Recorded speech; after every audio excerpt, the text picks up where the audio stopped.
Over centuries, Africa has evolved through various forms of governance. Nearly 20 years ago, I met my very first African leader. He was Samuel Nujoma, the founding president of the Republic of Namibia.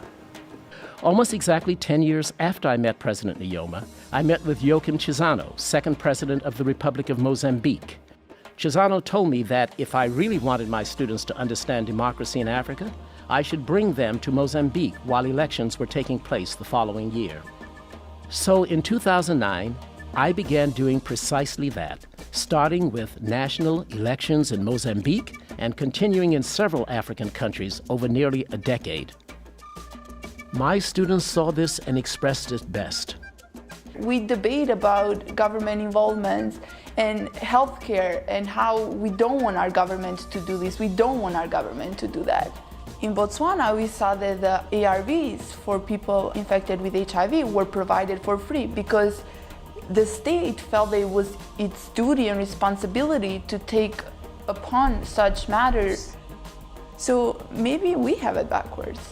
I was able to get a lot of hope from being in Ghana. That's the main thing I took with me. Ghanaians, they didn't feel like, oh, if my candidate doesn't win, I'm going to have a huge hissy fit. They were just like, you know, I want so-and-so to win, but if he doesn't win, it's okay.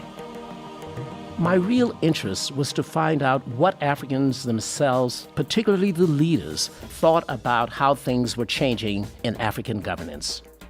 If corruption is a threat to democratization in Africa, then I would say it's equally a threat to Western civilization or the emerging BRIC nations, including China. Corruption is decaying, and decay threatens all lives. Sometimes people forget when they try to compare Liberia to Ghana or to some of the other West African countries, they forget this whole period of destruction where we have to overcome. The idea is to make sure we learn from those lessons of experience. Are they optimistic for the future of democracy on the continent? There is no joy than the joy of building peace with sisters.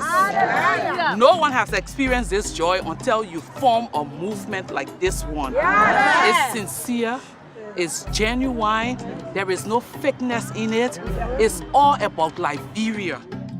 In the end, democracy on the continent is struggling, but slowly improving against many obstacles. Leaders are hopeful, but realistic.